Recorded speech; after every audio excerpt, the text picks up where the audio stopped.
স্বাগত ডিবিসির সংবাদে। আপনাদের সাথে আছি আমি জান্নাত সাথী। এবার জানাবো খবরের বিস্তারিত। চৈত্র সংক্রান্তি আজ চলছে বর্ষবরণের শেষ মুহূর্তের প্রস্তুতি। পাহাড়ে চলছে উৎসবের আমেজ। বর্ণাঢ্য শোভাযাত্রার মধ্য দিয়ে বান্দরবানে শুরু হয়েছে মারমাদের মাহার সাংরাইত পোয়ে উৎসব। সকালে স্থানীয় রাজার মাঠ থেকে বের করা হয় শোভাযাত্রা। বেলুন উড়িয়ে শুভ উদ্বোধন করেন জেলা প্রশাসক শামীম আরারিনী। শোভাযাত্রায় বিভিন্ন রঙের প্লেকার্ড, ঢোল, মাতৃভাষার অক্ষর এর প্রতিচ্ছবি নিয়ে বিভিন্ন জাতিগোষ্ঠীর মানুষ অংশ নেন। পুরনো গ্লানি ভুলে স্বাগত জানাতে চায় নতুন বছরকে। সব বৈষম্য ঘুচিয়ে শান্তির প্রত্যাশা পাহাড়ি জনগোষ্ঠীর। এদিকে পার্বত্য জেলার রাঙামাটিতে আজ পালন করা হচ্ছে মূল বিজু। এই দিনে পাহাড়ি সম্প্রদায়ের লোকজন আত্মীয় ও প্রতিবেশীর বাড়িতে বেড়াতে যাচ্ছেন। অতিথিদের আপ্যায়নে রয়েছে নানান খাবারের আয়োজন। তবে এই বিজুতে সবচেয়ে বেশি দৃষ্টি থাকে পাজনের দিকে। 30 থেকে 40 পদের নানান সবজি দিয়ে তৈরি করা হয় পাজন। বছরের শেষ দিনটিকে হৈহুল্লোড় ও আনন্দ করেই পার করছে পাহাড়িরা। বান্দরবানে পাহাড়ে চলছে উৎসবের আমেজ। ঐতিহ্যবাহী পোশাকে অংশ নিয়েছেন পাহাড়ি জনগোষ্ঠীর সব বয়সী মানুষ। এখন চলছে বয়োজ্যেষ্ঠদের পূজা। সেখান থেকে সরাসরি যুক্ত হয়েছেন সহকর্মী সৈকত দাস। সৈকত, এর আগেও আপনি জানিয়েছিলেন উৎসবমুখর একটা পরিবেশে শোভাযাত্রায় অংশ নিয়েছে শত শত নারী পুরুষ। তো জানাবেন, এখন তো বয়োজ্যেষ্ঠদের পূজা চলছে, কি বলছেন তারা, উৎসবের আর কি কি আয়োজন আছে সব মিলে জানাবেন। শোভাযাত্রার মধ্যে দিয়ে আজ সকাল থেকে শুরু হয়েছে বান্দরবানে মারমাদের মহাসাংগ্রায় উৎসব। এখন চলছে বয়োজ্যেষ্ঠদের পূজা। একটা বিষয় বলে রাখি, এখানে যারা 65 বছর উপরে তাদেরকেই আসলে এখানে আমন্ত্রণ জানানো হয়েছে। আয়োজক কমিটিরা জানিয়েছেন যে যে 65 বছর যারা আছে তাদেরকে শুধু এখানে আমন্ত্রণ জানানো হয়েছে এবং তারা এটাও বলছেন যে এটা কোনো ধর্মীয় উৎসব না এবং সামাজিক উৎসব। এই বয়োজ্যেষ্ঠ পূজা যে কোনো সময় করা যায় এবং এখানে বয়োজ্যেষ্ঠদের পূজা হিসেবে কিছু অর্থ, মোমবাতি, ধূপশালায় দিচ্ছেন এবং তারা বলছেন যে আশীর্বাদ পাওয়ার জন্য, নতুন বছরে আশীর্বাদ পাওয়ার জন্য তাদের এই পূজা। আমি আরেকটা বিষয় বলে রাখি যে আগামীকাল থেকে এবং 16, 17 এবং 18 তারিখে এই 3 দিন হবে জলকালী উৎসব। এই ছিল আমার কাছে সর্বশেষ। ধন্যবাদ সৈকত। এমনিতেই ইলিশের চড়া দাম আর পহেলা বৈশাখ ঘিরে যেন ক্রেতার নাগালের বাইরে চলে গেছে। যে ইলিশ যত বড় তার দর তত বেশি, কারণ বাজারে পাইকারি দোকানে 1 কেজি ওজনের ইলিশ প্রকারভেদে 2000 থেকে 2500 টাকা কেজি। 1.5 কেজি ওজনের ইলিশ 3500 থেকে 4000 টাকা কেজি। 500 থেকে 600 গ্রাম ওজনের ইলিশ বিক্রি হচ্ছে 1200 থেকে 1500 টাকা কেজিতে। পাইকারি বাজার থেকে খুচরা বাজার আসলেই কেজিতে 1 থেকে 150 টাকা বেশি গুনতে হয় ইলিশের দাম। কারণ বাজারে খুচরা দোকানে 1 কেজি ওজনের ইলিশ 2500 থেকে 2800 টাকা কেজি, 4200 থেকে 4500 টাকা কেজি। 500 থেকে 600 গ্রাম ওজনের 1500 থেকে 1700 টাকা কেজিতে বিক্রি হচ্ছে। 1 কেজি 500 গ্রাম 600 গ্রাম সাইজ, ওটা সিটাঙ্গাটা হচ্ছে 3000 টাকা, আর লোকালটা হইলে মনে করেন 3500 4000 হবে। এই যে 1 কেজি 400 গ্রাম পাথর মান, ঠিক আছে, সকালবেলা বেশি 3000, এখন বেচতেছে 2600। এটুকু আছে। এটা 700 700 গ্রাম, এটা বেচতেছে 1650। দুধের আগে কিছু কম ছিল, আজকে একটু বেশি, কেজিতে 50 টাকা, 60 টাকা, 100 টাকা এরকম বেশি। পহেলা বৈশাখের আগে রাজধানীর বাজারে চড়া ইলিশ মাছের দাম। এ বিষয়ে আরও জানাতে কারওয়ান বাজার থেকে সরাসরি যুক্ত হয়েছেন সহকর্মী ইউসুফ রানা। ইউসুফ, এর আগেও আপনি জানিয়েছিলেন যে ইলিশে সরবরাহ প্রচুর কিন্তু বিক্রি হচ্ছে কম। যারা কিনতে আসছেন তারা কি বলছেন, আসলে কেন বিক্রি হচ্ছে কম, আর ইলিশ নিষেধাজ্ঞার এই সময়ে কিভাবে আসলে বাজারে সরবরাহ ও বিক্রি চলছে, এই ব্যাপারে প্রশাসনের কোনো ভূমিকা দেখছেন কিনা? জান্নাত, আপনি যে প্রশ্নটি সব শেষ করেছেন আমি সেটি দিয়ে শুরু করতে চাই যে আমরা কিন্তু বিক্রেতাদের কাছ থেকে জিজ্ঞেস করেছিলাম যে ইলিশ নিষিদ্ধের সময় কেন বাজারে ইলিশ মাছ বিক্রি হচ্ছে এবং প্রশাসন কেন এ বিষয়ে কোনো কথা বলছে না। তবে তারা আমাদেরকে যেটি জানিয়েছেন যে সব জায়গায়, সব নদীতে একই সময়ে কিন্তু ইলিশ নিষিদ্ধ নয়, মানে মাছ ধরা নিষিদ্ধ নয়, কোথাও কোথাও মাছ ধরা উন্মুক্ত আছে। সেই সুবাদে তারা কিছু মাছ বাজারে আসে। আর দামের যে বিষয়টি আপনি বলছিলেন যে বৈশাখ উপলক্ষে কিছুটা চড়া ইলিশ মাছের দাম, আরো এখন থেকে 3 থেকে 4 মাস পরে ইলিশের মৌসুম আসবে, তখন ইলিশের দাম আরো কিছুটা কমবে, কেজিতে হয়তো 300-400 টাকা, এমনকি 500-600 টাকা পর্যন্ত কমবে। কিন্তু এখন মৌসুম নাই, এই জন্য এমনিতেই ইলিশের দাম চড়া এবং বৈশাখ উপলক্ষে আরো কিছুটা দাম চলেছে, যেমনটি আমরা বিক্রেতাদের কাছ থেকে শুনেছি। আমরা একজন বিক্রেতার সাথে কথা বলবো। আপনি তো খুচরায় বিক্রি করছেন ইলিশ, মানে কেমন দাম এখন? বাবা খুচরা আমরা বিক্রি করছি এখন পয়লা বৈশাখের তুলনায় একটু মাছটার দামটা বেশি, আবার দু একদিনের ভিতরে আমার মাছটার দামটা কমে যাবে। আজকে বিক্রি করছি এটা 1 কেজি 100 গ্রাম 1 কেজি 2000 টাকা কেজি, আর যেটা কাঁচা মাছটা যেটা অরিজিনাল চাঁদপুরের পদ্মা মাছ ওইটা বেশি কেজি 3000 টাকা কেজি, আর এই যে এটা বিক্রি করতেছি 920 টাকা করে, ওইটা বিক্রি করতেছি 850 টাকা করে। তো পয়লা বৈশাখের তুলনায় একটু দামটা বেশি, তো দু একদিন পরে আবার কমে যাবে মাছের দাম আশা করি। আপনাকে অসংখ্য ধন্যবাদ। জান্নাত, আপনি শুনছিলেন যে পহেলা বৈশাখ উপলক্ষে দামটা আরো কিছুটা চড়েছে, আর ক্রেতারা যেটা আপনি যেমনটি প্রশ্ন করেছিলেন ইতিপূর্বে যে ক্রেতারা কি বলছে, ক্রেতারা আসলে হতাশ। বাজারে এসে তারা প্রথমেই একটি ধাক্কা খাচ্ছে এত দাম দেখে, কেউ কেউ আবার ইলিশ না কিনে ফিরে গিয়েছেন, এবং অনেকে আবার বলছেন যে একেবারেই ছোট সাইজের যে ইলিশ সেটি কিনে বাড়ি ফিরছেন। তারা চাচ্ছিলেন যে কোনো রকমের যেন উৎসবটা ইলিশ পান্তা ইলিশে উদযাপন করতে পারেন। তবে বাজারে কিন্তু ক্রেতার উপস্থিতি তুলনামূলক কম। তো জান্নাত, এই ছিল আমার কাছে থাকা এখানকার সর্বশেষ খবর। ধন্যবাদ ইউসুফ। ছাত্র জনতার প্রাণের বিনিময়ে আওয়ামী লীগের পতন হলেও 8 মাসেও থামেনি জ্বালানি খাতের দুর্নীতি। স্পট মার্কেটে এলএনজি কেনার নামে এখনও চলছে লুটপাট, যার খেসারত দিচ্ছে জনগণ। পেট্রোবাংলার তথ্য বিশ্লেষণে দেখা যায় অন্তর্বর্তী সরকারের সময়ও এলএনজি সরবরাহ করছে আওয়ামী লীগ আমলের বিতর্কিত কোম্পানিগুলোই। প্রাকৃতিক গ্যাসের স্বল্পতার অজুহাতে 2018 সালে এলএনজি আমদানি শুরু করে আওয়ামী লীগ সরকার। সে সময় স্পট মার্কেট থেকে নগদ ডলারে এলএনজি কেনার নামে হাতিয়ে নেওয়া হয় বিপুল অঙ্কের টাকা। কিন্তু সরকার পতনের পরও থামেনি স্পট মার্কেট থেকে নগদ ডলারে এলএনজি কেনার দুর্নীতি।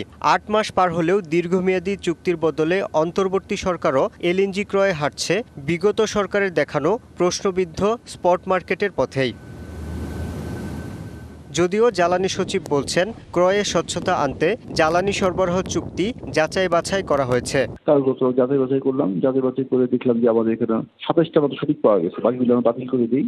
27টার মধ্যে আবার চুক্তি করতে বলি, তখন তার 22টা প্রতিষ্ঠানকে আমরা যথার্থ মনে করলাম, এই 22টির সাথে আমার চুক্তি হয়েছে, বাকি 5টা হয়নি। আগে প্রতিষ্ঠান আছে, আগে ফিক্স ছিল 23টা প্রতিষ্ঠান, এর বাইরে কি পেত না। তবে বিশ্লেষকদের অভিযোগ যাচাই বাছাই হয়েছে আওয়ামী লীগ সরকারের তৈরি করা নিয়ম অনুসরণ করেই। আর তালিকায় থাকা 23টি কোম্পানির মধ্যে পতিত সরকারের সময় স্পট মার্কেটের এলএনজি সরবরাহ করেছে মূলত 3টি প্রতিষ্ঠান, যাদের সঙ্গে বিগত সরকারের ক্ষমতাসীনদের যোগসাজশ আছে। ইউনূস সরকারের সময় গেল অক্টোবর ও নভেম্বরে স্পট মার্কেটের এলএনজি সরবরাহ করেছে সাবেক জ্বালানি প্রতিমন্ত্রী নসরুল হামিদ বিপুর সংশ্লিষ্টতা থাকা প্রতিষ্ঠান বিটল এশিয়া, যারা 2024-এর জুলাই আন্দোলনের আগে নিয়মিত এলএনজি সরবরাহ করত। সরকারকে এই বাছাই প্রক্রিয়া ও আমূল ঢেলে সাজানো দরকার ছিল, এবং সেই সমস্ত বাছাই প্রক্রিয়ায় সংশ্লিষ্টদেরকে সেইভাবে উন্মুক্ত পদ্ধতিতে জনগণের আস্থা অর্জন করার মধ্য দিয়ে নিয়োগ করা দরকার ছিল, সেসব কিছু করেনি। তো সুতরাং বাছাই প্রক্রিয়ায় দরপত্র ভিত্তিতে যাদেরকে সিলেকশন দেওয়া হবে সেটাও কতটা পারফেক্ট কম্পিটিশন হবে, ত্রুটিমুক্ত হবে, স্বচ্ছ হবে, স্থানীয় সন্দেহ আছে। এই খাতে স্বচ্ছতা না আনলে সরকার প্রশ্নবিদ্ধ হবে বলে মনে করেন টিআইবির নির্বাহী পরিচালক। যাদের বিরুদ্ধে কর্তৃত্ববাদের মেয়াদে অনিয়মের সাথে সংশ্লিষ্টতার অভিযোগ আছে, সেই একই কোম্পানিকে যদি কার্যাদেশ দেওয়া হয় তাহলে অবশ্যই এটা বিতর্কিত হবে এবং সেটার দায়িত্ব সরকারকে নিতে হবে। আমাদের যে ক্রয় নীতিমালা তার সাথে সামঞ্জস্যপূর্ণভাবে এই কোম্পানিগুলোকে কার্যাদেশ দেওয়া হচ্ছে কিনা সেই বিষয়টি সরকারের উচিত হবে পরিষ্কার করে জনসমক্ষে জানানো। অন্তর্বর্তী সরকার মার্কিন যুক্তরাষ্ট্রের একটি প্রতিষ্ঠানের সঙ্গে 2027 সাল থেকে দীর্ঘমেয়াদী এলএনজি সরবরাহের চুক্তি করেছে, কিন্তু তা কেন চলতি বছর থেকেই নয় সেই বিষয়ে জানতে বারবার পেট্রোবাংলার চেয়ারম্যানের সঙ্গে যোগাযোগ করা হয়। অবশ্য তিনি স্পট মার্কেটের জ্বালানি ক্রয় ও এর দুর্নীতি নিয়ে কথা বলতে রাজি হননি। Yusuf Rana, DBC news, Dhaka. বারবার নিলামে তুলেও আমদানি করা অনেক পণ্য বিক্রি করতে পারছে না চট্টগ্রাম কাস্টমস, যে কারণে বছরের পর বছর অকশন শেডে পরিত্যক্ত অবস্থায় নষ্ট হচ্ছে বিভিন্ন পণ্য। আইনি জটিলতায় নিলাম প্রক্রিয়ার দীর্ঘসূত্রতার কারণেই পণ্যগুলো খালাস করা যাচ্ছে না জানান কাস্টমস কর্মকর্তারা। চট্টগ্রাম কাস্টমসের অকশন শেডে বিপুল পরিমাণ পুরনো মালামাল দীর্ঘদিন ধরেই স্তূপাকারে পড়ে আছে। এর মধ্যে ট্রাক, প্রাইভেট কার, বাস, জিপ, প্রাইম মুভার ও ডাম্প পিকআপ রয়েছে। এছাড়াও আছে সার, নষ্ট কাপড়, মেশিনারিজ সহ বিভিন্ন পণ্য। বাজার দর কমে যাওয়া, প্রয়োজনীয় কাগজপত্র না থাকা, শুল্ক জটিলতা ও নিয়ম বহির্ভূত চালান এনে জরিমানা এড়ানোর জন্য এসব পণ্য খালাস করেনি আমদানিকারকরা। নিলাম কমিটির মনগড়া সিদ্ধান্তের কারণে অকশন শেডের অনেক পণ্য বিক্রি হচ্ছে না। লক্ষ লক্ষ কোটি কোটি টাকার মাল গুদাম যত পড়ে রয়েছে নষ্ট হয়ে যাচ্ছে, কিন্তু কারো কোনো রকম ইচ্ছে নেই পণ্যগুলি বিক্রি করার জন্য। কাস্টমস কর্মকর্তারা অজুহাত দিচ্ছেন নিলাম প্রক্রিয়া ধীরগতির। বলছেন অনেক পণ্য বারবার নিলামে তুলেও ক্রেতা পাওয়া যায় না। স্ক্র্যাপগুলো আমরা অলরেডি নিলামের মাধ্যমে বিক্রি করে ফেলেছি। মামলা নিষ্পত্তি হওয়ার আগ পর্যন্ত এগুলো নিলাম করা আসলে সম্ভব না। পর্যায়ক্রমে সবগুলাই নিলামে উঠবে।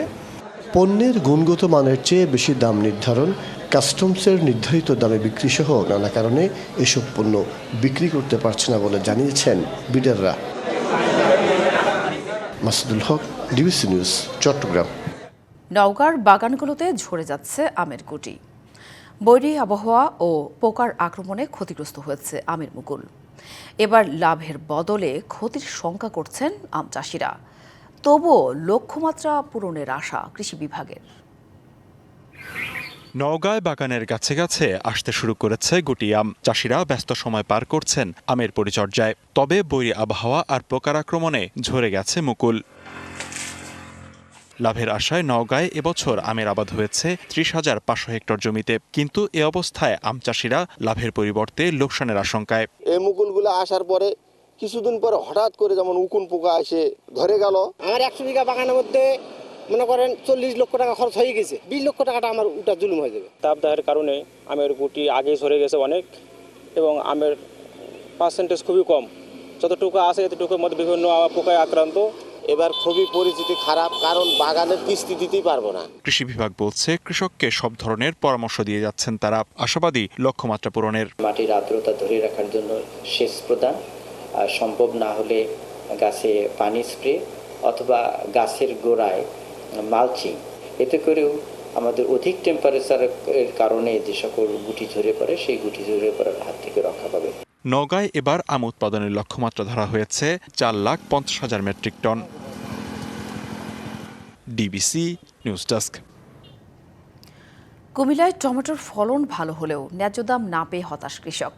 হিমাগারের অভাবে সংরক্ষণ করতে না পেরে কম দামে টমেটো বিক্রি করে দিতে বাধ্য হচ্ছেন তারা। জেলা কৃষি কর্মকর্তা জানান, সময়মতো যারা টমেটো উৎপাদন করেছে তারা লাভবান হয়েছেন। এখন বাজারে টমেটো বেশি আসায় দাম কিছুটা কমেছে। ফসলের মাঠ থেকে পাকা টমেটো তুলতে ব্যস্ত কুমিল্লার চান্দিনার কৃষক। এবার অনুকূল আবহাওয়া থাকায় টমেটোর ফলন হয়েছে ভালো। এখানকার টমেটো সুস্বাদু হওয়ায় বাজারেও ব্যাপক চাহিদা রয়েছে। কিন্তু মৌসুমের শুরুতে বাজারে দাম মিললেও এখন কাঙ্ক্ষিত দাম পাচ্ছেন না কৃষক। বর্তমানে খুচরা বাজারে প্রতি কেজি টমেটো বিক্রি হচ্ছে 6 থেকে 7 টাকায়। কিন্তু হিমাগার না থাকায় টমেটো সংরক্ষণ করতে না পেরে ক্ষতিগ্রস্ত হচ্ছেন কৃষক। 137% জমিতে আমি এখন এই টমেটোতে আছি। এখন ইনভেস্ট করতে যে আমি এখন লেবার বিল বলতে মানে আমি ন্যায্য মূল্য কোনো দাম পাইতেছি না, এখন ভালো বিক্রি করতে পারতাছি না। যারা বেশি ক্ষেত করছে তারা তো নেওয়ান লাগে, বাজার নিয়ে বিক্রি করার লাগে। কম খেতালরা তো খেতে ফালাই দিতেছে, কয় বেচা এই টমেটো ফাইরা লাভ নাই। এখন তো এই ফুদি তুলতে পারি না, এখন টমেটো বিক্রি করতে পারি না। 100 টাকা 120 টাকা ক্যারেট কয় বেচি, এখন তো 100 টাকা ক্যারেটও বিক্রি করতে পারি না। চাহিদার অতিরিক্ত টমেটো বাজারে আসায় দাম কমে যাবার ব্যাখ্যাও দিলেন কৃষি কর্মকর্তা। তো প্রথম দিকের টমেটোগুলোতে কৃষক ভালো লাভ পেয়েছে। আমরা প্রতি গাছে টমেটোর উৎপাদন দেখেছি প্রায় 8 থেকে 7-8 কেজি পরিমাণ টমেটো উৎপাদন হয়।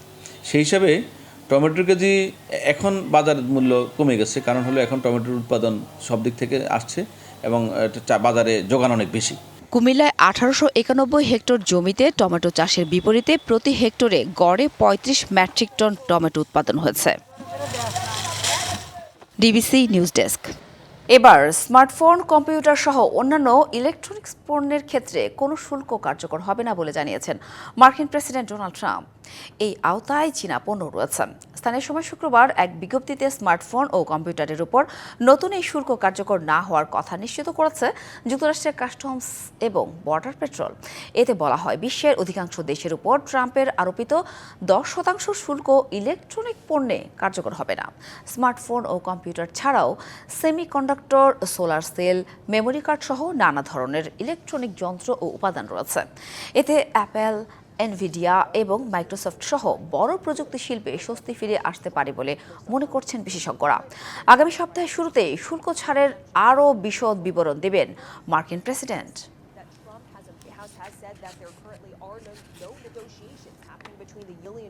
ডিবিসি সংবাদে এই ছিল এখনকার মতো। ডিবিসি নিউজের সংবাদগুলো পড়তে ভিজিট করুন dbcnews.tv আর ভিজিট করুন ডিবিসি নিউজের ফেসবুক পেজ এবং ইউটিউব চ্যানেল। ডিবিসির সঙ্গেই থাকুন।